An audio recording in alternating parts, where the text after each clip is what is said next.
Hey, what's up everyone? Welcome back to another GT Online video. My name is Saintsfan, and today I have 10 major things that Rockstar have changed or fixed or put in to this Arena Wars update. Now, unfortunately, at the time of me making this video, they still haven't released their official patch notes. Once they do, I will leave a link to it in the description. But some of the major things, number one, the Oppressor Mark II was actually nerfed / buffed. We all loved the Oppressor Mark II speed glitch, going 180 miles an hour plus in the air, zooming all around the map, getting all over really quickly. We kind of knew that was going to come to an end eventually, and unfortunately today is that end. They patched the Oppressor Mark II speed glitch. Hopefully, maybe someone finds a new way to do it. Doubt that's going to be the case though. But the good news, if you want to call it that, is that they did buff the original speed in the air. So before this update, you could only go like 80 miles an hour in the air on your Oppressor Mark II. Well, now you go about 110. Now, it's still not as fast as we would have gone doing the glitch, or even when you're on the ground, because on the ground, I believe you go like 130, 140. It's still a little bit better, so I guess it's not the end of the world. It is just very disappointing that we no longer have that glitch, which helped in so many ways. So now it may be back to using the buzzard or some other faster forms of transportation. The second thing, one of the other major fixes, was the mechanic cooldown time. This has been the bane of many people's existence, man. This is why everyone, including myself, uses the MC menu to spawn in their bikes, because there's no delay. Well, finally, 5.5 years later, they still haven't gotten rid of that 4-minute cooldown timer, but they did lower it. They halved it. So now it only takes 2 minutes to call in another car. It really should just be 0, but I don't know if that's possible. Maybe they have done so much stuff in the game and the game files and the coding that it's not possible to go to 0. Who knows?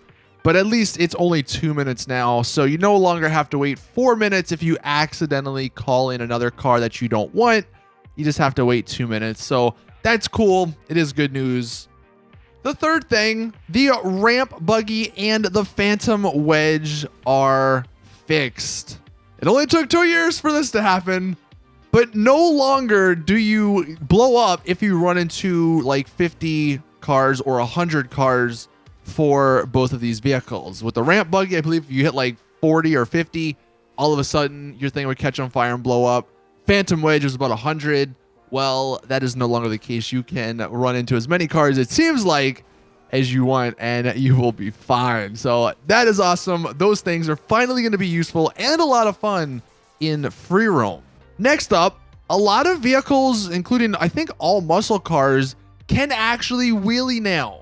Super simple to do. If you hold the handbrake and the gas to rev your engine, as soon as you let go, your car will do a little wheelie. Really cool, really fun. Not too, special, but it does actually get you into some unique locations that normally you couldn't get into if you were in a car. Now, vehicle-specific stuff, the B11 Strike Force actually got an increase to its cannon fire rate. This is the Warthog, if you guys remember, and when they initially put it into the game, the cannon was not that good. Like, the entire point of the Warthog is the cannon is like the greatest of all time, but of course in GT Online, it was the complete opposite. Well, they did increase the fire rate. It's still not as good as it should be, but it is a lot better. Although they did actually add a special icon. So if you don't remember, there was no special icon. It was just a regular dot on the minimap for this vehicle. And that was a really cool feature, but that's no longer the case. They do have a special icon for it.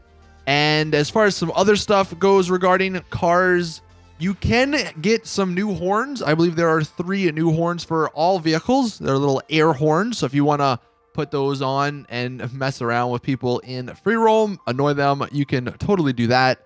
And then one cool thing with the Arena Workshop, all vehicles can have headlight colors change. Now, you do have to rank up, I think, in the arena stuff. Not exactly sure how this stuff works, but you can eventually, one day, buy headlight colors for your car. So that's really cool.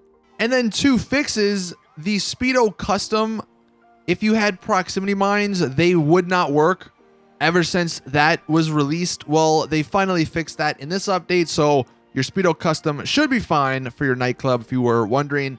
And the Akula had this problem with the homing missiles not working. I believe they are fixed now. And then one other thing, I can't really demonstrate this, in any sort of gameplay because I haven't purchased any of the new vehicles because they are expensive. But the new vehicles, they don't have those stupid advanced flags on them to make them horrible. With some of the most recent super and sport cars and just other vehicles Rockstar have released in the last like 2 DLCs, they made it to where if you hit certain bumps and stuff, your car would actually slow down. That doesn't seem to be the case for these new vehicles. So if you're worried about that, you don't need to be. These will be good. I believe you can even curve boost in some of these new vehicles. So all good on that front. And then the final thing they added was gambling. Well, kind of. You can spend $5,000 to spin the wheel to get something good. Now, unfortunately, there is a time limit on this, and you can only do it while you're spectating in a race or in one of the new modes, but you can get some pretty cool stuff. And I thought that was kind of cool. I doubt they're going to go any crazier with this gambling mechanic, but at least I guess it's finally in the game. So that was 10 changes that Rockstar have made in this update. Like I said, we'll leave a link in the description once they do release the official patch notes, and you guys can go through it if you want to. But if there's anything else I missed that you may have noticed, let us know in the comment section. Thank you all for watching. Please drop the video a like if you did enjoy. Subscribe for more awesome GTA Online content. And as always, I'll see you guys in the next one.